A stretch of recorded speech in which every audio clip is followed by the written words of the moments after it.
भवानी नंदन बाल गजानन, भवानी नंदन बाल गजानन, भवानी नंदन बाल गजानन, भवानी नंदन बाल गजानन, प्रणव स्वरूपा पाहि, प्रणव स्वरूपा पाहि, प्रणव स्वरूपा पाहि, प्रणव स्वरूपा पाहि,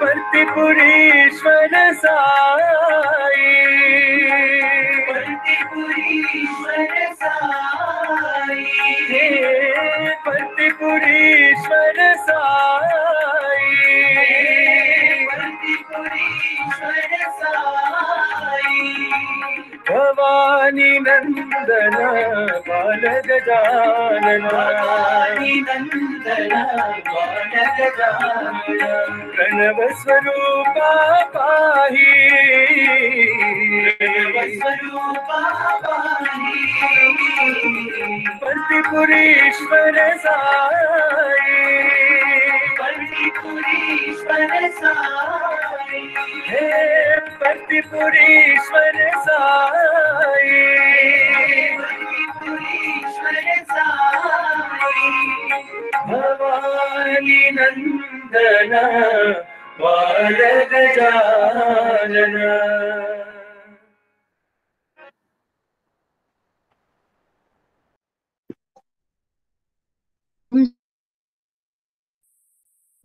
भगवान बाबा के पावन कोटि प्रणाम एवं आप सबके हृदयवासी श्री भगवान के चरणों में हमारा नित्य निरंतर नमन। आप सभी उपस्थित ज्ञान की पिपासा रखने वाले मेरे साई ब्रदर सिस्टर्स को मेरा प्रेम भरा साई राम। आज हम जिस सूत्र का कल पाठ किया था, आज थोड़ा उसको समझने का प्रयास करते हैं। वो सूत्र है ईक्षतेर न शब्दम।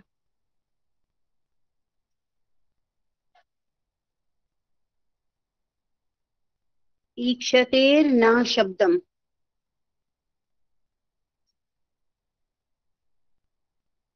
इस सूत्र का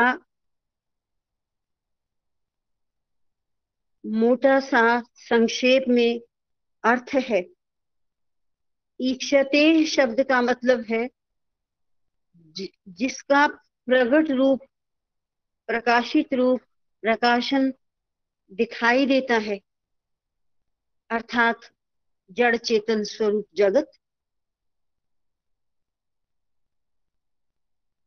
उसको बनाने वाला कोई ना अशब्दम, कोई अचेतन तत्व नहीं हो सकता। उसकी रचना करने वाला कोई अचेतन तत्व नहीं हो सकता। ये इस सूत्र का अर्थ है। सूत्र शब्द का मतलब होता है एक गुर। धागा तो इसका अर्थ व्यावहारिक रूप से है ही, सूत्र का अर्थ है गुर। जिस थोड़े से में ये ऐसे गुर होते हैं, ये ऐसे नियम हैं कि थोड़े से शब्दों में भी इसमें बहुत सार भरा होता है, तत्व भरा होता है, इसलिए ये सूत्र हैं। और संस्कृत साहित्य में इस सूत्रात्मक शैली का प्रचलन हुआ बाद में, और बहुत से दार्शनिक ग्रंथ इसमें लिखे गए। एवं पातंजल योग शास्त्र भी सूत्रात्मक ही है, सूत्रों में लिखा गया। तो सूत्र का मतलब होता है संक्षिप्त विवरण, जिसमें बहुत संक्षेप में बहुत सारा विवरण दिया हो, वो सूत्र है, जो गुर है। तो ईक्षतेर न शब्दम, इस सूत्र का अर्थ है कि जो ये प्रकट रूप, प्रकाश, प्रकाशन, प्रकट रूप जो दिखाई देता है, उसको बनाने वाला कोई अचेतन नहीं हो सकता, वो अवश्यमेव चेतन ही होगा।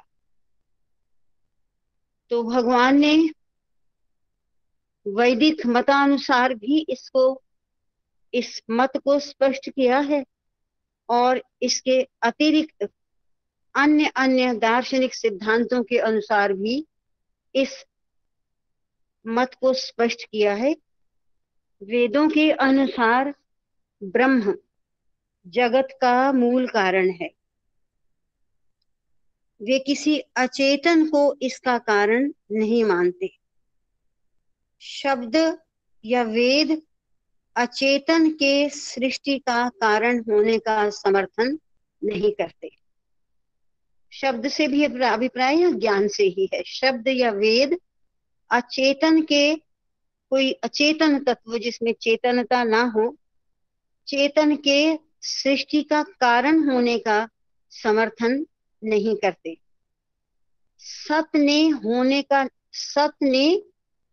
का निश्चय और संकल्प किया। सत ब्रह्म के लिए ही सत शब्द का प्रयोग होता है। सत जो हमेशा विद्यमान रहता है, जो था, है, रहेगा, वो ही सत है।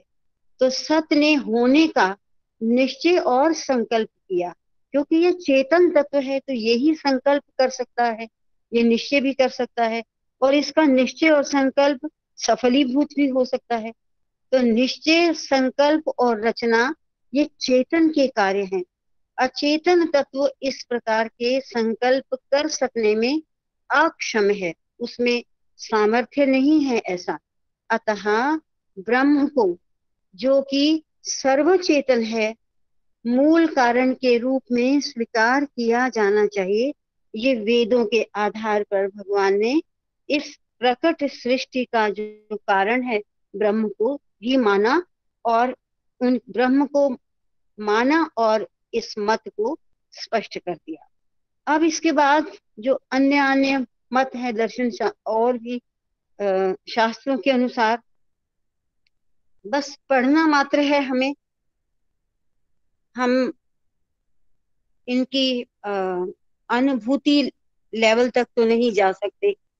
अचेतन को प्रधान कहा है, वेद इसकी चर्चा नहीं करते, स्वाभाविक है वो नहीं करेंगे। ये सूत्र इस बात को स्पष्ट करता है। कुछ विद्वान जगत को प्रधान संज्ञा देते हैं। ये प्रधान और प्रकृति शब्दों का प्रयोग भी दर्शन शास्त्र के ग्रंथों में होता है। तो कुछ विद्वान जगत को प्रधान संज्ञा देते हैं, और अन्य मत वाले इसे प्रकृति कहते हैं। कुछ अन्य लोग प्रशंसा में कहते हैं, तुम सर्व संकल्प हो, शुद्ध आत्म तत्व परमात्मा हो, तुम्हारे कारण ही समस्त अनेकता उत्पन्न हुई है, इत्यादि इत्यादि प्रकार से। और कुछ लोग कहते हैं कि 3 गुण ही मूल तत्व हैं, जिनमें परस्पर प्रधानता से प्रकृति में अनेकता उत्पन्न होती है। ये अन्य अन्य दर्शन शास्त्रों के मत हैं। आगे, ये विचार वैदिक प्रमाण पर आधारित नहीं है, भगवान ने इसको स्पष्ट कर दिया। ये विचार वैदिक प्रमाण पर आधारित नहीं है। वेदों का मानना है कि ब्रह्म ने संकल्प किया और सृष्टि उत्पन्न हुई। ये संकल्प ही मूल कार्य था, ये संकल्प ही मूल कार्य था। हम हमारे मनीषियों ने, ऋषियों ने अपने अंतर की प्रयोगशाला में ही ये प्रयोग किए, साधना के आधार पर, और उन्होंने ये प्रमाणित किया कि कोई ब्रह्म तत्व है और वो ही सृष्टि का कारण है।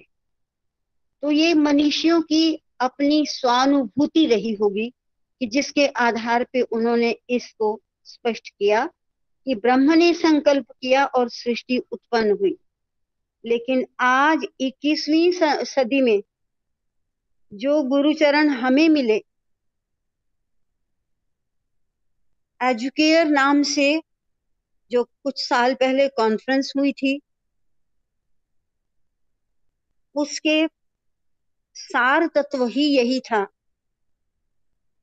जब भगवान ने कहा और जन जन को ये बात स्पष्ट हुई कि एको हम बहुश्याम, है तो ये वेदों की उक्ति, और भगवान क्या अलग है, भगवान भी वेद पुरुष भगवान है। एको हम बहुश्याम कि मैं एक बहुत हो जाऊं, और उस एक से अनेक हो गए। और सबसे पहले ओंकार की ध्वनि का वर्णन आता है, और जो 5 महाभूत हुए सबसे पहले जिनकी उत्पत्ति हुई, भगवान ने कहा कि मैं छठा भी उसमें जोड़ता हूं, और वो छठा जोड़ा उन्होंने प्रेम। ये जो 5 तत्व हैं, ये एक उदाहरण है हमारे जीवन के लिए। ये पांचों अलग अलग नहीं है, ये पांचों आपस में मिलकर काम करते हैं। आधा वायु का तत्व अग्नि का आधा तत्व जल के पास, इस तरह से जिसको हम पंचीकरण प्रक्रिया बोलते हैं।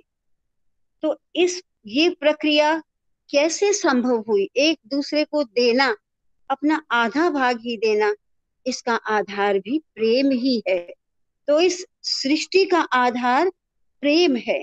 ये हमने 21वीं सदी के इस परम पुरुष परमात्मा जो अवतार लेकर आया, उससे हमने स्वयं ये जाना, इस बात को हमने समझा।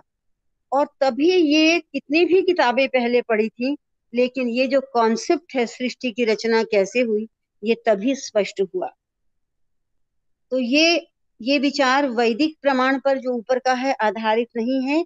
वेदों का मानना है कि ब्रह्म ने संकल्प किया, और स्वामी ने बिल्कुल स्पष्ट किया है कि ये सारा कुछ मेरे संकल्प का ही परिणाम है।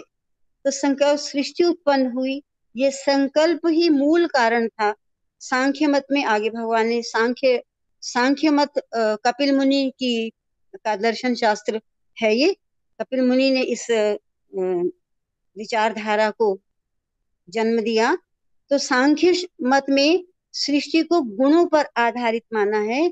जब तक 3 गुण सत्व रज तमस पूर्ण संतुलन व साम्यावस्था में रहते हैं, कोई चेतन कार्य नहीं होता। साम्यावस्था में रहते हैं, कोई चेतन कार्य नहीं होता, ऐसा सांख्य दर्शन का कथन है। इस अवस्था को क्रियाशील करने के लिए, हाँ, पुरुष और प्रकृति का कॉन्सेप्ट भी सांख्य दर्शन का ही है। तो इस अवस्था को क्रियाशील करने के लिए उस पुरुष की आवश्यकता होती है जो साक्षी है, जो चैतन्य है, अर्थात ईश्वरीय संकल्प की आवश्यकता होती है। इससे प्रधान ज्ञाता व ज्ञेय हो जाता है। इन सब सिद्धांतों का विचार करने के पश्चात सबसे सही निष्कर्ष ये है कि ब्रह्म ही मूल कारण है, परंतु परम गम्य सत्य निर्गुण निराकार अकथनीय ब्रह्म नहीं है। क्योंकि ये ब्रह्म का आस्पेक्ट जो अकथनीय है, जो निराकार है, जो निर्गुण है, जो सत्य है, जो गम्य है इत्यादि, ये तो, और जिससे ये सृष्टि की उत्पत्ति इत्यादि मानते हैं, ये तो सगुण ब्रह्म है, जो उसके द्वारा स्वयं धारण किए गुणों के द्वारा गम्य है। जड़ चेतन से बना ये जगत इस ब्रह्म का शरीर है जो इसने धारण किया है। व्यक्ति को चैतन्य प्रदान करना पड़ता है, व्यक्ति को चैतन्य प्रदान करना पड़ता है ताकि वह इच्छा अनुसार कर्मों में रत या विरत हो सके। आज क्या करना है, कल पर क्या छोड़ना है, आने वाले वर्ष में कौन सी फसल उगानी है, ऐसे विचार, योजनाएं, परियोजनाएं केवल चेतन जगत में उत्पन्न होती हैं, जड़ वस्तुओं, पत्थर, लकड़ी, पहाड़ या घाटी आदि में नहीं। संकल्प चैतन्य का लक्षण है, जिसमें ये नहीं है वह कदापि संकल्प नहीं कर सकता। भगवान ने इसको बिल्कुल स्पष्ट कर दी कि संकल्प चेतन है, और वही जिस संकल्प से सृष्टि उत्पन्न हुई, वो संकल्प क्योंकि चेतन है, तभी सोच रखना, ये काम करना है इत्यादि इत्यादि, वो सोच कर सकता है और किसी परिणाम पर पहुंच सकता है। और जैसे जो बिल्कुल जड़ है, लकड़ी, पहाड़ इत्यादि, घाटी आदि, वहां कोई संकल्प नहीं तो कोई कार्य भी नहीं। तो संकल्प होने पर ब्रह्म ईश्वर हो गया। जिसको हम ईश्वर बोलते हैं, जो ब्रह्म का कॉन्सेप्ट है, वो तो बस केवल निर्गुण, निराकार, अकथनीय, वो तो है। और उसके बाद जब संकल्प होने पर, संकल्प हुआ और उसने सृष्टि उत्पन्न की इत्यादि, तो संकल्प होने पर जो है तो वो ही ब्रह्म ही, लेकिन वो ब्रह्म को ईश्वर कहा जाता है। और कहा गया, और उसी संकल्प मात्र से ईश्वर ने जगत की रचना की। स्थूल दृष्टि से ईश्वर व जगत भिन्न प्रतीत होते हैं।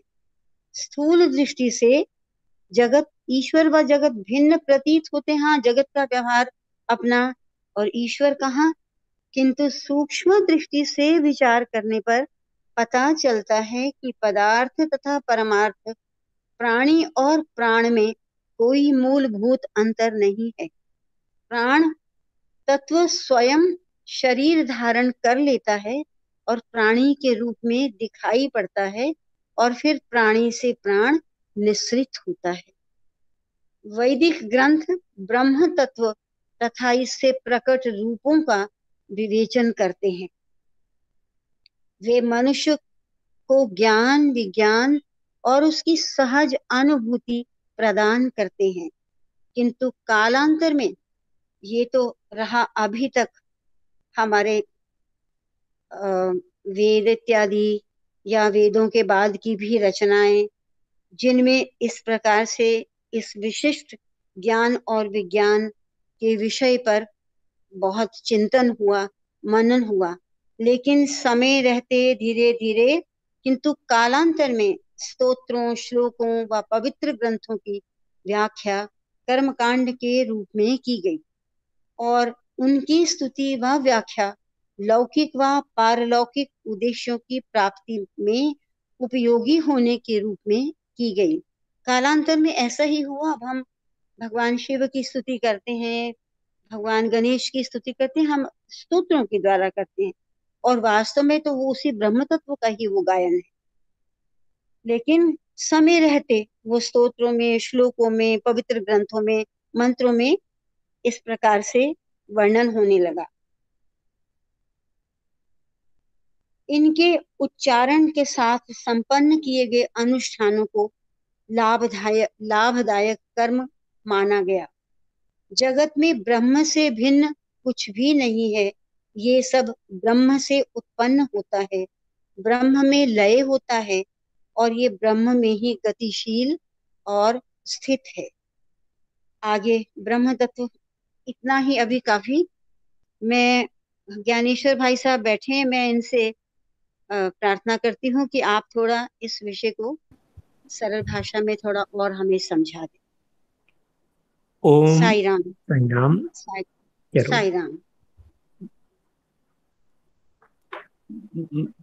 मैं भगवान बाबा से ये जानना चाह रहा था कि भाई जो लोग यहाँ बैठे हैं, इस सारे प्रकरण की क्या यहाँ बैठे किसी भी व्यक्ति को जरूरत है? तो उत्तर बड़ा बढ़िया था। कहते हैं भाई इनको तो जरूरत नहीं है, क्योंकि इनमें से कोई ऐसा नहीं है जिसको ईश्वर के होने या ना होने में कोई शंका हो। कोई भी अनिश्वरवादी नहीं है। हाँ। मगर कहीं कोई भी सवाल पूछ लेगा तो एकदम से कहीं ऐसा ना हो जाए कि इनका धरा धरा विश्वास डोल जाए। इसलिए दूसरे पक्ष का जानना भी उतना ही आवश्यक है। जरूरी। और हमारे ऋषियों ने जितना ब्रह्मवादी धारा को स्वीकार किया है, जो दूसरी कड़ाद और वो जो धारा है उसको भी उतना ही मान्यता दी है, उसको कोई नीचा नहीं बताया। क्यों भाई? हाँ, नहीं। ये तो बड़ी मुश्किल बात है, ये तो तुम ये सही है या ये सही है, दोनों कैसे? तो शंकराचार्य जी ने बड़ा सुंदर एक वाक्य लिखा है। भगवान शंकराचार्य कहते हैं कि तुम 25 को समझ लो, फिर जिस भी मार्ग पर चलोगे तुम वहीं पहुंच जाओगे, तुम्हारा कल्याण हो जाएगा। 25 का मतलब है सांख्य, क्योंकि सांख्य कहते हैं इसलिए कि वो 25 की फिगर इसमें है, संख्या से जुड़ा हुआ है। 25 संख्या से जुड़ा हुआ है, इसलिए इसको सांख्य कहते हैं। तो मतलब ये है कि जिसमें कि वही हमारे ये शरीर के और जो प्रकृति के एलिमेंट्स दोनों का मिला के। तो मतलब क्या है 25 को समझने का मतलब क्या है कि जब तुमने रियलिटी को समझ लिया, जब तुमने वास्तविकता को समझ लिया, फिर तुम क्या हम ये कहें कि महात्मा बुद्ध नहीं पहुंचे, उन्होंने कभी ईश्वर की बात नहीं की, वो एक अनिश्वरवादी वो अवधारणा है, पर क्या उनको जो जहां पहुंचना था वो नहीं पहुंचे? जरूर पहुंचे। तो क्यों कि उन्होंने 25 को समझ लिया, जीवन के मौलिक तत्वों को उन्होंने बड़े अच्छे से और बड़े ऊपर टॉप मोस्ट लेवल जो जा सकता है उस तक वो जाके चले गए। तो इस तरह से जो भगवान बाबा कहने की जो मेरी तुझ बुद्धि में आ रहा है वो यही है कि इन दोनों में कोई क्लैश नहीं है। हाँ। मगर अपेरेंटली आपको क्लैश और कंफ्यूजन लग सकता है, पर क्योंकि फिर उस क्लैश में हम कहां खड़े हैं? देखिए, अगर हम अनिश्वरवादी में जाएंगे तो हमें वो जो बच्चे को वक्र का सहारा मिलता है, चल छोटे बच्चे को रेड़े का सहारा मिलता है, वो नहीं मिलेगा। वहां सारी यात्रा बच्चे को, और हम बच्चे ही हैं बाबा के स्कूल के, तो वो अपने पैरों पर अपने बूते पर करनी पड़ती है जी। मगर ईश्वरवादी बच्चे को रेड़े का सहारा मिल जाता है, जब वो थकता है उसको गिरने लगता है, उसको पकड़ लेता है। तो इसलिए हम ईश्वरवादी हैं। भगवान बाबा ने इसीलिए इसको कहा, और यही तभी उन्होंने कहा कि भी आप ये तो बताओ कि चेतन से तो अचेतन की सृष्टि हो सकती है, मगर रिवर्स कैसे पॉसिबल है? अचेतन से चेतन की सृष्टि कैसे हो सकती है? तो बस बहुत बड़ी ग्रेस है भगवान बाबा की कि उन्होंने इसलिए कि हम कभी भी किसी शंका में ना पड़े, कभी कोई प्रश्न आए तो उस प्रश्न से हमारे विश्वास को कोई ठेस ना पहुंचे। रास्ता चलना ये हमारा प्रेरोगेटिव है, मंजिल का आइडिया होना ये भगवान की ग्रेस है, मगर और रास्तों का पता ना होना ये अपने आप में कोई बढ़िया बात नहीं है। तो इसलिए भगवान कहते हैं अपना रास्ता चलो, पर भाई तुम ही नहीं हो, और रास्ते भी हैं, कोई और रास्ते वाला भी तुम्हें मिल जाए तो उसके लिए भी तुम्हें कोई मन में वैसा नेगेटिव या कोई वैसा कि ये नहीं हो सकता ये ना कह देना बस। तो इसलिए बस चलो अपने रास्ते पे, भगवान बाबा बहुत कृपा करें, हमारा विश्वास कभी ना डोले, और हम इस 25 को समझते हुए भी इस 25 से पार हो जाए। और आपने बहुत बड़ी बात कही थी, मुझे आज तक नहीं पता था कि देखिए एलिमेंट्स में तो जैसे कि आप जल और अग्नि ले लें तो एंटी है, मगर वो दोनों कैसे मिलकर सृष्टि कर रहे हैं? क्योंकि दीदी क्योंकि दोनों का रात और दिन तो एंटी है, मगर सृष्टि तो दोनों मिलकर कर रहे हैं। क्यों? क्योंकि एक वो मोमेंट है जहां दोनों मिल रहे हैं, अर्थात प्रेम। तो बहुत बड़ी बात भगवान बाबा ने कही और आपने बड़ा स्पष्ट किया कि सारी सृष्टि का आधार प्रेम है। बस भगवान बाबा हमें अपने चरणों में प्रेम दे और हमारा उद्धार करें। ओम साई राम। भाई साहब, ये जो अभी आपने बात की ना,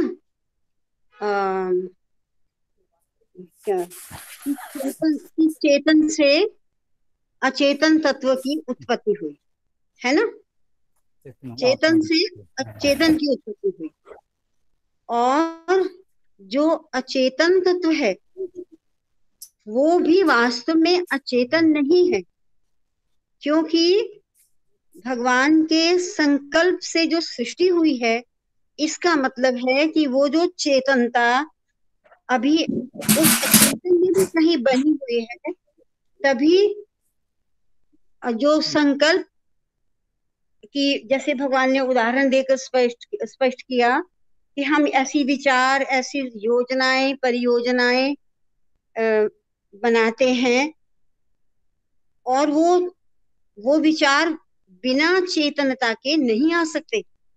इसका मतलब अचेतन में भी चेतनता है, तभी, क्योंकि चेतन की सृष्टि अचेतन है, लेकिन अचेतन में भी कहीं चेतनता है, तो तभी भगवान ने ये व्यावहारिक उदाहरण देकर स्पष्ट किया कि ऐसे विचार, योजनाएं, परियोजनाएं केवल चेतन जगत में उत्पन्न होती हैं, जड़ वस्तुओं, लकड़ी पत्थर में तो नहीं होती। तो यहाँ पर भी भगवान ने ये इसको बिल्कुल स्पष्ट कर दिया कि जिससे वह जो ये पत्थर इत्यादि वो कभी संकल्प नहीं कर सकता। इस तरह से इस उदाहरण को देकर भगवान ने बिल्कुल स्पष्ट कर दिया। और सबसे बड़ी बात है, किसी शास्त्र में नहीं पढ़ा, जब इस एजुकेयर को पांचवा वेद माना गया, जब ये कॉन्फ्रेंस हुई, पांचवा वेद माना गया, और इसमें जिस पांचवे प्रेम को कॉन्सेप्ट माना गया, वो प्रेम स्पष्ट है। तो प्रेम हमें स्पष्ट हो गया बिल्कुल कि हाँ, इन पांचों तत्वों की जो सृष्टि उत्पन्न होती है उसमें प्रेम का कहाँ पर स्थान है, अभी ये सृष्टि प्रक्रिया अपने आप में परिपूर्ण हो रही है। हाँ जी, डॉक्टर अमर सिंह जी। बिल्कुल ठीक है दीदी, धन्यवाद। नहीं ठीक, तो बस क्या हमारी जितनी थोड़ी सी समझ है उसी के अनुसार ही हम बात कर सकते हैं, और भगवान से प्रार्थना भी करते हैं कि मैं तो एक ही प्रार्थना करती हूँ कि वो जो शब्द अर्थ की तरह मिला हुआ है, और वो संसार के माता पिता पार्वती परमेश्वर हमें शब्द और अर्थों को हमारे हृदय में प्रतिपादित करे, हमारे हृदय में स्थापित करे कि हाँ, ये शब्द और इसका अर्थ क्या है। हम तो इस विषय में बिल्कुल अबोध हैं, हम नहीं जानते कि हम क्या समझ पा रहे हैं और क्या नहीं समझ पा रहे। बाकी तो सिर्फ हमारा एक विवाद मात्र है जो हम करते हैं, विचार विमर्श करते हैं हम बस, लेकिन कहाँ पहुंच रहे हैं ये हमें नहीं मालूम। हाँ जी, डॉक्टर अमर सिंह जी, आप कुछ कहना चाहेंगे? हाँ जी, मैं कहना ये चाहता था, आपने कहा साराम कि अचेतन भी चेतन है, ये कैसे संभव हो सकता है? भगवान बाबा ने कहा है कि ये जो जड़ वस्तुएं हैं ये चेतना नहीं प्रदान कर सकती, चेतन तो चेतन नहीं प्रदान कर सकता है। तो आप अचेतन को चेतन कैसे बना रहे? नहीं, हमने नहीं बनाया, वो यहाँ जो भगवान की वाणी है उन्हीं से ये स्पष्ट हो रहा है, ऐसा ही भाव में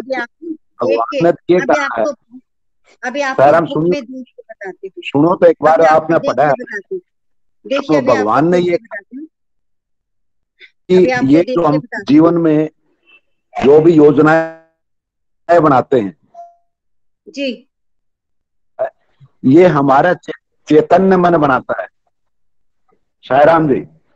हाँ जी, ये हमारा चेतन मन जो है ये बनाता है सारी योजनाएं, लेकिन जो अचेतन वस्तुएं हैं, पत्थर हैं, लकड़ी है, पहाड़ है, ये नहीं बनाती कोई योजनाएं, ये तो सब अचेतन है। बना सकती, वो तो स्पष्ट कर दिया कि ये पहाड़ आदि में नहीं होता, संकल्प चैतन्य का ही लक्षण है, जिसमें ये तो फिर आप कह रहे हैं संकल्प चेतन, ये क्लियर नहीं हो।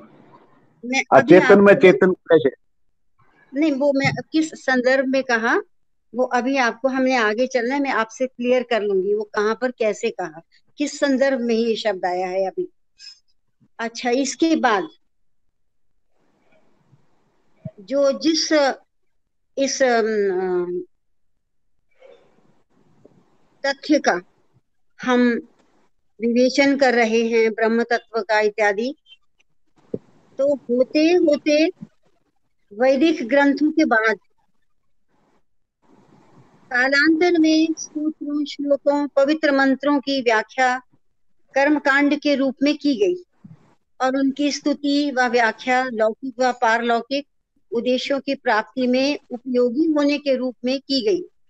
इनके उच्चारण के साथ संपन्न किए गए अनुष्ठानों को लाभदायक कर्म माना गया। जगत में ब्रह्म से भिन्न कुछ भी नहीं है, ये सब ब्रह्म से उत्पन्न होता है, ब्रह्म में लय होता है और ये ब्रह्म में ही गतिशील और स्थित है। इसके बाद एक सूत्र और है, इस सूत्र के बीच में तज्जलात। तो भगवान ने इस सूत्र के द्वारा इसी बात को स्पष्ट किया। सूत्र से ये सत्य स्पष्ट हो जाता है। यहाँ पर शब्द है तत्, उससे, और अगला शब्द ज का मतलब उत्पन्न हुआ, उससे उत्पन्न हुआ। लय, ला, लय, उसी में लीन हुआ, लय हुआ। और आत का मतलब है वृद्धि को प्राप्त हुआ। लय हुआ और वृद्धि को प्राप्त हुआ, इन चार चरणों पर यह सिद्धांत आधारित और स्थापित है। जन्म, विकास, मृत्यु मिलकर पुरुष के यज्ञ बनते हैं। जगत प्रपंच परमात्मा अर्थात ब्रह्म से उत्पन्न हुआ है। ये जो जगत प्रपंच है परमात्मा अर्थात ब्रह्म से उत्पन्न हुआ है। कहीं भी कोई स्थान ऐसा नहीं है जहां इसका प्रकाश ना हो।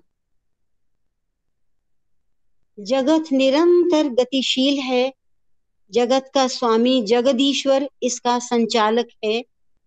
सांसारिक प्रेम सच्चा प्रेम नहीं है, आत्म प्रेम इस प्रेम का मूल है। उपनिषद बताते हैं कि यही उपदेश याज्ञवल्क्य ने मैत्रेयी को दिया था।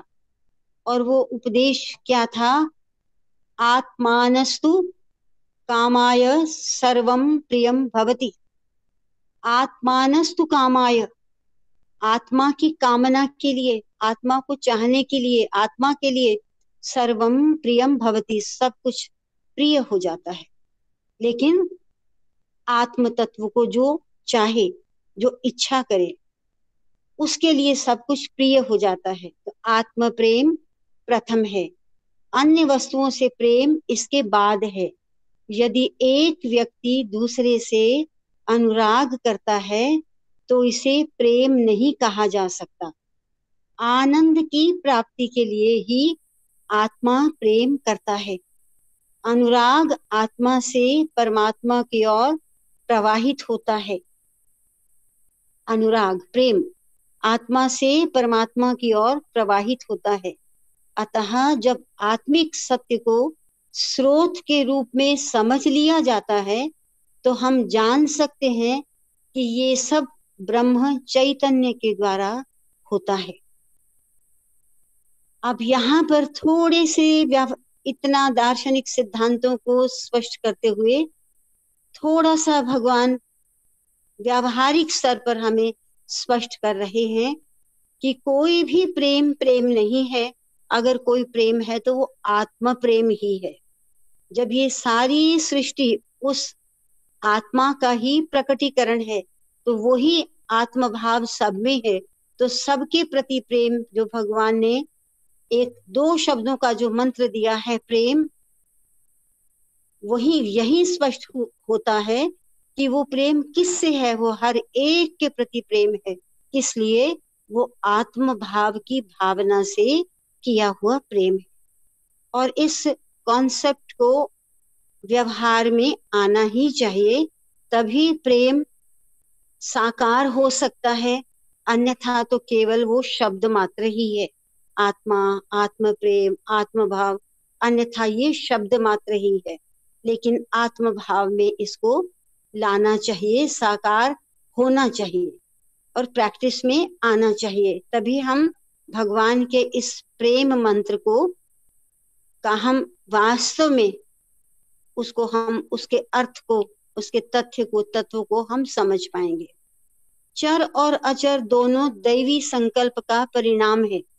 चर भी अचर भी, वह संकल्प चेतन है, अचेतन नहीं।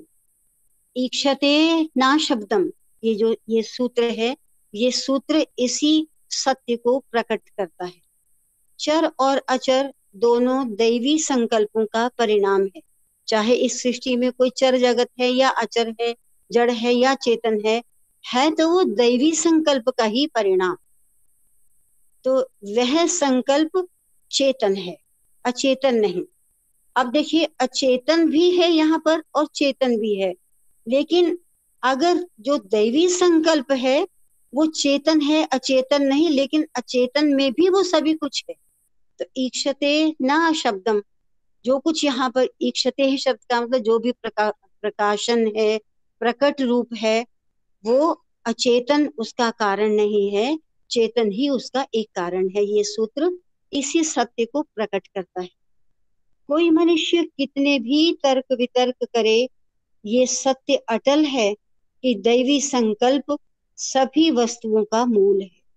कितना भी कोई तर्क वितर्क करे, लेकिन अंततः तो ये ही केवल एक सत्य मानना है, ये एक अटल सत्य है कि दैवी संकल्प, ईश्वरीय संकल्प सभी वस्तुओं का मूल है, क्योंकि उसके संकल्प से ही सभी फलीभूत हुआ है, सभी उत्पन्न हुआ है। ऐसे मनुष्य या तो बाहरी दिखावे से भ्रमित हैं और या वे गहन विवेचन को छोड़कर अपनी मान्यताओं के लिए सहारा खोजने का प्रयास करते हैं। और जो इस कॉन्सेप्ट को नहीं मानता कि ये दैवी संकल्प ही सबके पीछे है, उनके लिए कहा कि ऐसे मनुष्य या तो बाहरी दिखावे से भ्रमित हैं और या वे गहन विवेचन को छोड़कर अपनी मान्यताओं के लिए सहारा खोजने का प्रयास करते हैं कि इतरेतर और अन्य अन्य तरह के अपने जो आत्मभाव से अलग तरह से कोई कॉन्सेप्ट्स हैं, उन्हीं से अभिप्राय है। मानव देह आत्मा का आलंबन है, आत्मा आश्रय पाए हुए है, तो वो इस मानव देह में, मानव देह आत्मा का आलंबन है, आश्रय है।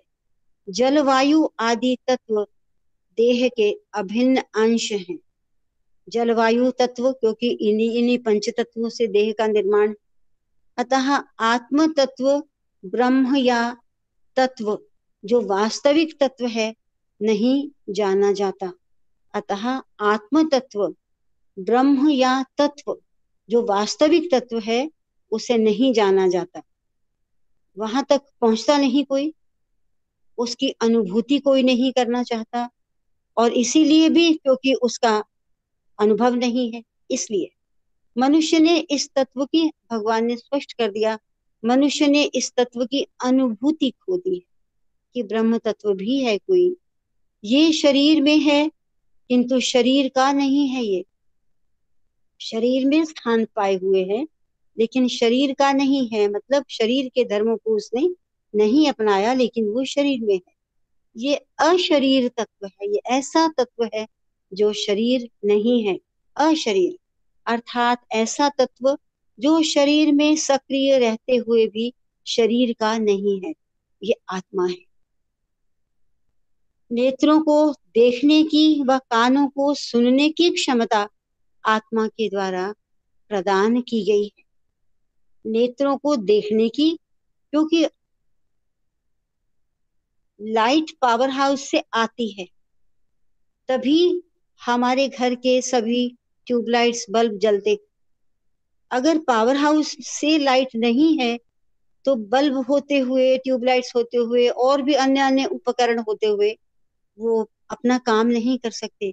बिल्कुल ठीक वैसे ही वो आत्म तत्व ही वो पावर हाउस है कि जहां से ये नेत्र तो एक ऑर्गन है, इस नेत्र को देखने की व कानों को सुनने की क्षमता आत्मा के द्वारा प्रदान की गई है। फिर नेत्र आत्मा को कैसे देख सकते हैं या कान कैसे सुन सकते हैं?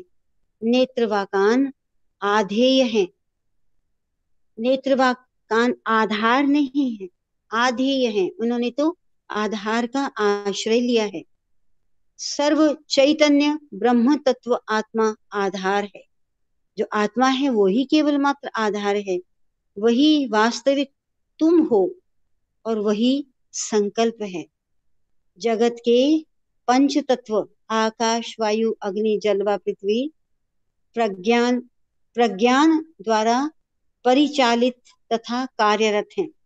प्रज्ञान के द्वारा, वेदों में आत्मा को प्रज्ञान भी कहा, प्रज्ञान के द्वारा परिचालित परिचालित तथा कार्यरत हैं। देवता भी इसी प्रज्ञान की शक्ति से प्रकाशमान होते हैं। समस्त प्राणी जगत इसी प्रज्ञान के द्वारा जीवित रहता है।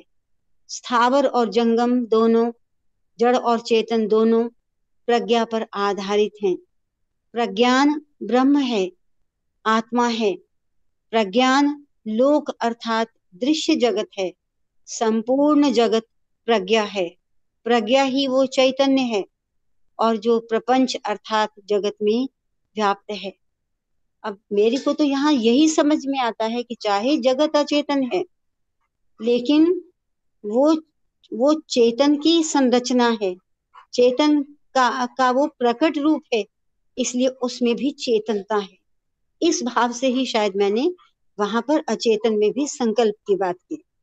वेद सत शब्द के प्रयोग के द्वारा ब्रह्म को जगत का कारण बताते हैं। वेद सत शब्द, सत का अभिप्राय जो हमेशा रहने वाला, जो था, है, रहेगा।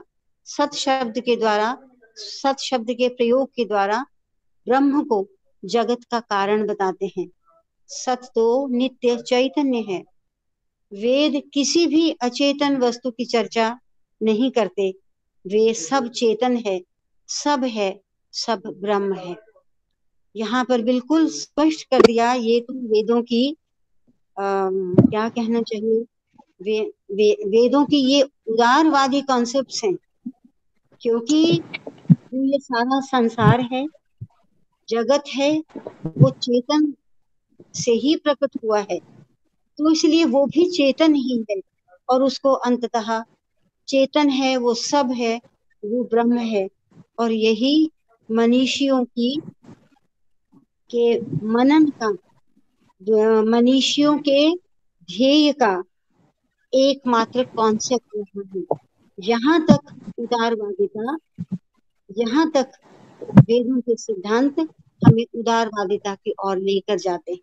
अन्य सिद्धांत इतना उदारवादी चाहे ना हो, जैसे जिनके ऊपर पढ़ा, जहाँ पर डॉक्टर साहब ने कहा कि उनको भी हमें समझना पढ़ना चाहिए, लेकिन वेदों के सिद्धांत तो ऐसे ही हैं कि जो सर्वमान्य हैं और ऐसे हैं जो हमेशा प्रकट रूप है, प्रकाश स्वरूप है।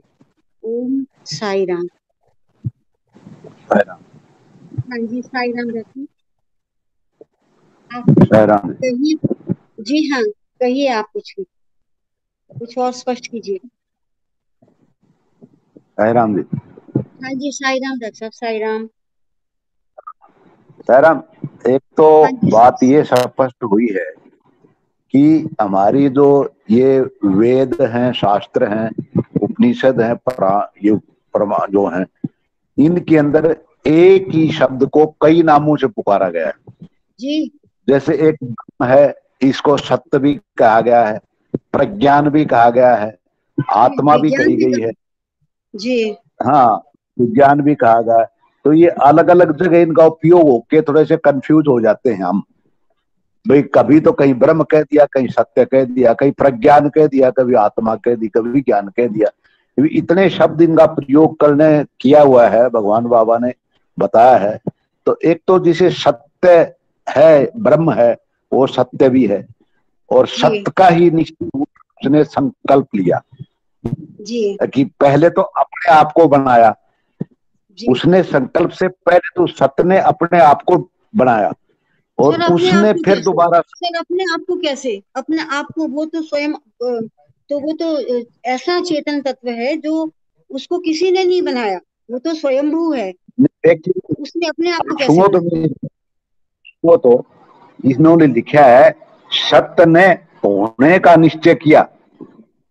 होने का मतलब स्वयं एक प्रकार से पैदा होना है, स्वयं को प्रकट होने का निश्चय किया, मतलब एको हम बहुश्याम, ये निश्चय है। वो एक तो एक ही रहेगा जैसा है, वो तो एक तो है, लेकिन ये कह रहे हैं सत्य ने होने का निश्चय किया, स्वयं का होने क्या किया और फिर संकल्प किया और फिर उस संकल्प के द्वारा उन्होंने रचना की। तो तीन चीज आ गई इसके अंदर। देखिए, और ये हमें जो ये पढ़ते हैं पुरुष सूक्तम, इसमें भी ये है कि उसने पहले स्वयं को पहचाना, फिर उसने आगे संकल्प लिया और फिर सृष्टि का निर्माण किया। जी ये सत्य जो है हाँ हाँ, वेद करेंगे। सुनो तो फिर आप बातों बोलना ना, मेरी सुन लो बात, हाँ जी, हाँ जी, हाँ जी। फिर आप इसका स्पष्टीकरण देना, कोई बात नहीं। नहीं, तो डॉक्टर साहब, फिर आप वही clear कीजिए सारी बात। हाँ जी, हाँ, तो उसी सत्य का शब्द का प्रयोग करके ही ब्रह्म जगत का कारण बना है ये सारा का सारा भगवान। अब उसके बाद इन्होंने लिया, जब मनुष्य में संकल्प होता है वो चेतन वस्तु में होता है, और संकल्प के कारण ही सारे कार्य होते हैं, जी। बगैर संकल्प के कुछ नहीं हो पा सकता। अच्छा तो डॉक्टर वही साहब, संकल्प यहाँ क्लैरिटी हो जाती है ना उस बात की जो आपको डाउट था, कि संकल्प से काम होते हैं। जब हम सोचते हैं ये योजना, ये परियोजना, ये काम करना है, तो वास्तव में ये तो जगत संकल्प अचेतन है, लेकिन उसमें कहीं सुनो, चेतनता है कि वो संकल्प साकार हो रहा आप तो है ना। मेरी मैं बात तो तो ये सुनो, समझती हूँ। आप हाँ नहीं, जी, संकल्प तो चेतन ने लिया ना, ये चेतन ने नहीं लिया है। जो चेतन नहीं, चीज है वही संकल्प है, ये मैं कह रहा हूँ। सुनो आप मेरी बात, फिर आप जवाब दे देना। हाँ जी, सुन रही हूँ। उसके बाद फिर बात आ गई है प्रेम के बारे में। भगवान ने कहा है कि हम सांसारिक प्रेम है, अनुराग है, इसके स्नेह कह सकते हैं, वात्सल्य कह सकते हैं, और भी नाम दिए गए हैं, ये सारे के सारे वो वास्तविक सत्य प्रेम नहीं है, बल्कि हमें ये जो प्रेम करते हैं हम, ये शरीर से करते हैं, शरीर से संबंधित वस्तुओं से करते हैं, चाहे हमारे वो रिश्तेदार, चाहे हमारे कोई भी संबंध है, शरीर से जो संबंध है उनसे जो प्रेम है, ये सारे के सारे हमने अलग अलग नाम तो दे दिए हैं, कोई स्नेह दे दिया, वात्सल्य दे दिया, अनुराग दे दिया, ये सारे इस शरीर से संबंधित हैं। असली प्रेम वही है जो हम आत्मा से करें। तो शरीर जो बना हुआ है, ये कहा हुआ पंचभूतों से शरीर बना है, और उन पंचभूतों से आत्मा अलग है। हम शरीर को समझते हैं पंचभूतों से निर्मित शरीर है, लेकिन ये आत्मा शरीर के अंदर तो है, लेकिन वो इन पंचभूतों से निर्मित नहीं है, इसलिए वो अशरीरी है।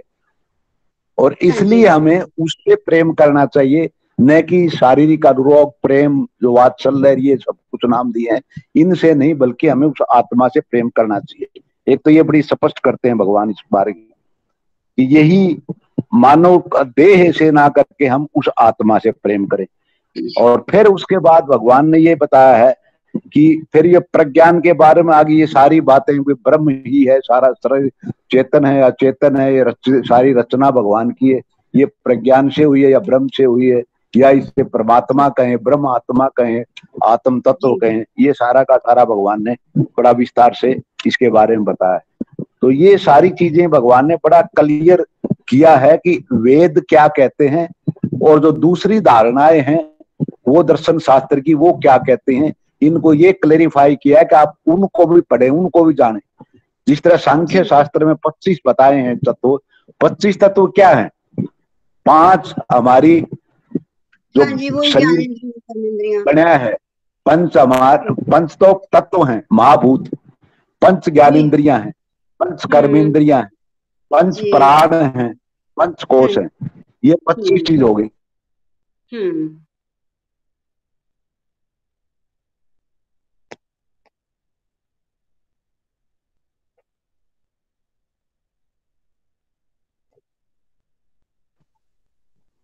डॉक्टर साहब आगे, इनको अगर हम समझ लेते हैं तो सारा कुछ ब्रह्म का ज्ञान, चेतना ज्ञान हो जाता है, इन अहंकार से चलता है।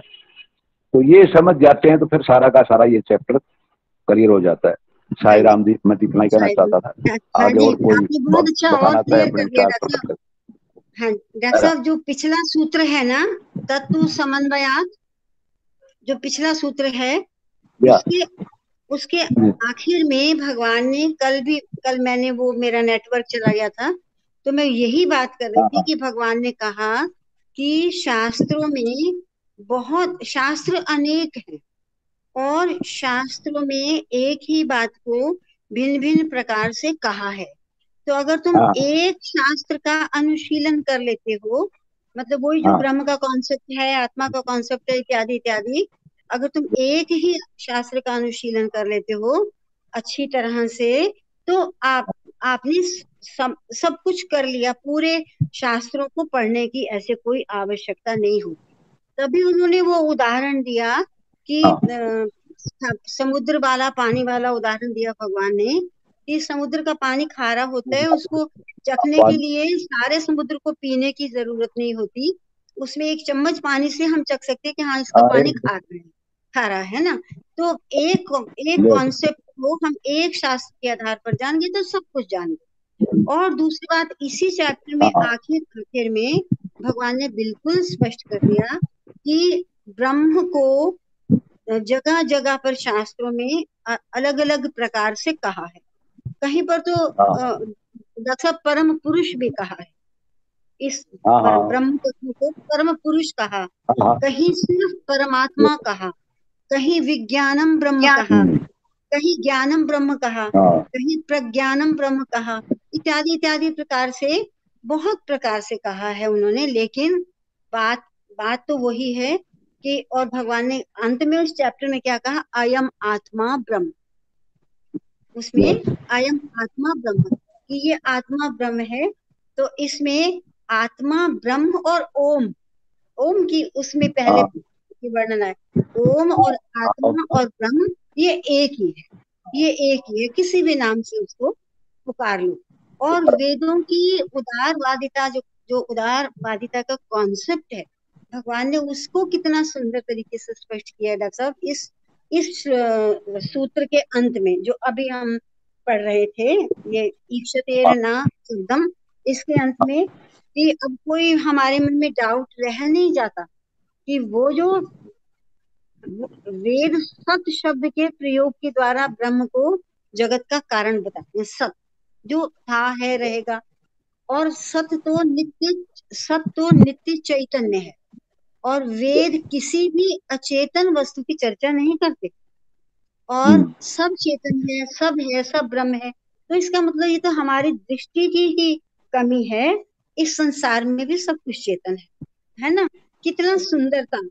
और एक जो आपने अभी बात की कि रिश्तों की बात, जो संबंध की बात, डॉक्टर साहब हमारे यहाँ साहित्य में, हमारे यहाँ समाज में भी, सामाजिक दृष्टि से भी प्रेम को जैसे माँ और बच्चे का प्रेम है, वहां प्रेम को वात्सल्य कहा, वहां उसको वात्सल्य भाव का, किसी जीव के प्रति कैसा, पति पत्नी का प्रेम कैसा, माँ बेटे का प्रेम, इत्यादि इत्यादि प्रेम के भी बहुत सारे साहित्य में ये एक्सप्रेशंस आते हैं। लेकिन कितनी सुंदर बात है, और ये समझ लिया तो मैं सोचती हूँ ये धरती स्वर्ग हो गई, कि आत्मभाव का रिश्ता जान लिया, कि जिस आत्मभाव जो मेरे में, जिससे मैं बोल रही हूँ, सुन रही हूँ, वही आत्मभाव चींटी से लेकर जीव प्राणी जगत से लेकर सभी में वही आत्मभाव है।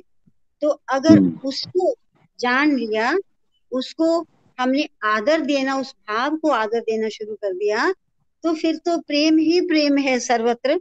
और इसलिए भगवान बेचारे प्रेम की बात ही करते रहे, और कोई बात उन्होंने कभी की नहीं, कभी और कोई बात की उन्होंने डॉक्टर साहब, उन्होंने प्रेम की बात, हमेशा प्रेम की बात।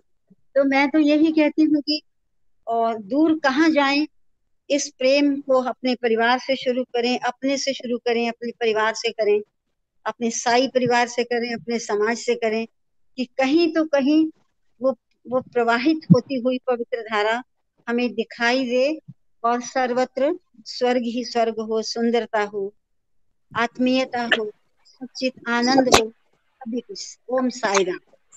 साई राम दीदी। जी वैष्णव जी साई राम जी, मैं थोड़ा सा क्लियर करूंगी जो मेरे को समझ आया है। ओम श्री साई राम। भगवान बाबा के पावन चरणों में मेरा नमस्कार। और भगवान ने इतने प्यारे और इतने डिवोटेड, जो अपने डिवोटी हैं हमारे, जो इतने प्यार से, इतने धैर्य से सुनते हैं, मेरा उनको बार बार नमन। भगवान ने उनको कितनी शक्ति दी है कि वो सुनते हैं बैठ करके, कितनी डिवोशन से। ये कितना बड़ा कदम है अध्यात्म की ओर, और भगवान की कृपा है कि वो इतनी पेशेंटली सुनते हैं। तो मैं एक थोड़ा सा क्लियर करूंगी 1 या 2 लाइंस में, कि आत्मा का तत्व जन्म ना मृत्यु ही है, इसका ना आदि है ना अंत है, ये शाश्वत, साक्षी और सर्वव्यापक है। आत्मा ही ब्रह्म है और ब्रह्म ही आत्मा। तो ये जो रेफरेंस आया है कि हम ये कहते हैं कि एको हम बहुश्याम, तो इसमें ये भागवत रहस्य है। इसमें सुखदेव जी ने कहा, परीक्षित राजा ने जब पूछा कि भगवान ने अपनी माया से ये सृष्टि कैसे करते हैं, इसकी कहानी बताइए, तो सुखदेव जी ने कहा कि जो प्रश्न आपने पूछा है वही प्रश्न नारद जी ने ब्रह्मा जी से पूछा था। तो उन्होंने क्या कहा, भगवान की इच्छा हुई कि एक से अनेक बने, एको अहम बहुश्याम। उन्होंने 24 तत्व उत्पन्न किए और वे सभी तत्व कुछ ना कर सके। फिर प्रभु ने उन सभी तत्वों में प्रवेश किया और तभी उन तत्वों में चेतन शक्ति प्रकट हुई। तो ये है चेतन शक्ति। ब्रह्मा जी की ऐसी निष्कपट तपश्चर्या से प्रसन्न होकर भगवान ने उन्हें अपना स्वरूप का दर्शन कराया। आत्म तत्व के ज्ञान के लिए उन्हें परम सत्य परमार्थ चीज का जो उपदेश दिया, वो कथा क्या थी कि उन्होंने कहा, ब्रह्मा जी को ये आकाशवाणी हुई कि तप तप तप। ब्रह्मा जी ने समझा कि मुझे तप करने का आदेश मिला है। तप के बिना किसी का काम नहीं बनेगा, क्योंकि तप का उल्टा है पत। जो तप नहीं करता उसका पतन होता है। तो भगवान क्या कहते हैं कि ये शरीर जो पंचभूतों से बना है, जो आज नहीं तो कल नष्ट हो जाएगा। शरीर के अंदर रहने वाला व्यक्ति शाश्वत है, वह जन्म रहित है और मृत्यु रहित है, वह किसी बंधन में बंधा हुआ नहीं है। दरअसल ये भगवान स्वयं है, यही आत्म तत्व है। दरअसल जब भिखारी भीख मांगता है तब कहता है भगवती भिक्षाम देही। वह वास्तव में देही से मांग रहा है, अंदर रहने वाले से मांग रहा है, तुमसे नहीं। इस बात को सत्य जानो और तुम्हारे अंदर स्थित भगवान से भिक्षा के लिए प्रार्थना कर रहा है। ये हमारी मूर्खता है कि हम ये सोचें कि वह हमसे भीख मांग रहा है। इससे हमारे अहंकार का पता चलता है। भगवान हर किसी में निवास करता है, चाहे वो अमीर हो या गरीब। हमें हर स्थिति में उसके अंश का, क्योंकि वो हमारे अंदर है, उसका गुणगान करना चाहिए, प्रशंसा करनी चाहिए। और जैसा डॉक्टर साहब ने कहा कि प्रेम ये भगवान की ही वचन अमृत है और प्यार करना चाहिए, लेकिन प्यार कैसा, स्वार्थ रहित होना चाहिए। शरीर से अनासक्त होकर के किया गया प्यार हर किसी में बराबर रूप से ही प्रवाहित होता है। शरीर संबंधी चैतन्य संकीर्ण मन तत्व की ओर ले जाता है। भगवान से जो हमारा संबंध है वो हृदय से हृदय का है, प्रेम से प्रेम का है। और भगवान का जो प्रेम है, भगवान पर जो अधिकार है, वो हर किसी का बराबर है और वो हर कोई उसको पाने का अधिकारी है। जो ये कहते हैं कि ईश्वर है तो भगवान कहते हैं हाँ है, जो कहते हैं नहीं है भगवान उसको भी कहते हैं कि जैसा तुम कहते हो मैं तो हूँ। ओम श्री साई राम। विशाली आप बहुत बताइए। बढ़िया जी, बहुत अच्छा। विशाली आप बताइए, आपकी हाँ जी, जिज्ञासा क्या? हाँ जी साई राम। वो जो साई डॉक्टर राम। अमर सिंह पूछ रहे थे ना, एक्सप्रेस कर रहे थे कि ये इतने सारी टर्मिनोलॉजी आती है जो हमें भी बीच बीच में वो उससे कंफ्यूजन होती है। तो ये सिर्फ मैंने इतना ही कहना था कि शुरू में हमने वाहिनी पढ़ी थी, जो मैं अभी साइट बोल रही हूँ, लेकिन मुझे वाहिनी का नाम ध्यान नहीं है। वो ज्ञान वाहिनी थी या वो संदेह निवारिणी थी, जिसमें बिल्कुल क्लियर बाबा के ही शब्द हैं कि पहले वो रियल पुरुषा था जो इनएक्टिव है, और उन्होंने अपना इमेज पुरुष क्रिएट किया। वो सेकंड है जो वो इमेज पुरुष है। और इमेज जो मुझे समझ आ रहा है कि वो इमेज पुरुष ने बोला कि एको अहम बहुश्याम, और उससे आगे सृष्टि बनी। तो वो जो ब्रह्म है वो पुरुष है, रियल पुरुष, वो इनएक्टिव है। और ये एक्टिव है जो इमेज पुरुष है, वो कुछ नहीं कर रहा है, वो तो दृष्टा है, जैसे बिल्कुल कुछ भी नहीं कर रहा है। और ये जिसने संकल्प किया वो भी इमेज पुरुष है। बस मुझे ध्यान आया, बस ये इच्छा होती है कि लिंक हो जाए, लेकिन हमारे पास हार्ड कॉपी इंग्लिश में थी उस टाइम पे, हिंदी की नहीं थी, तो उसमें ये टर्मिनोलॉजी थी। तो बाकी तो सारा सार तो प्रेम ही है, और उसी में ही इसमें गहराई में जाने के बजाय तो हम लव ऑल सर्व ऑल ही फॉलो कर लें, वही बाबा का मेन कोटेशन है। बस इतना ही मैंने बताना था। साईं राम दीदी। बस क्या टर्मिनोलॉजी क्या कुछ समझ आ जाना चाहिए। अच्छा ये किया कि यही मैं कह रहा था कि वो इनर्ट से इमेज में आए, यही बात मैं कह रहा था कि वो पहले स्वयं आए फिर इन सृष्टि रचना की, तो इनर से हाँ इमेज जी में आए, यही मेरा कहने का भाव था। आपने बड़ा स्पष्ट किया, धन्यवाद। हाँ जी साईं साईं राम। साई राम, टाइम हो गया और अब हम शांति पाठ करते हैं।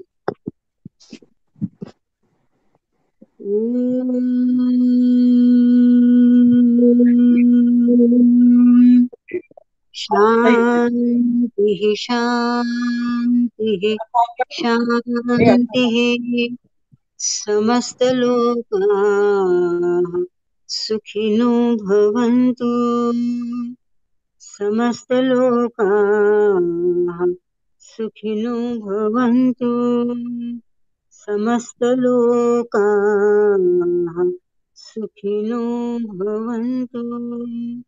ॐ शान्तिः शान्तिः शान्तिः। जय बोलो भगवान श्री सत्य साई बाबा जी की जय।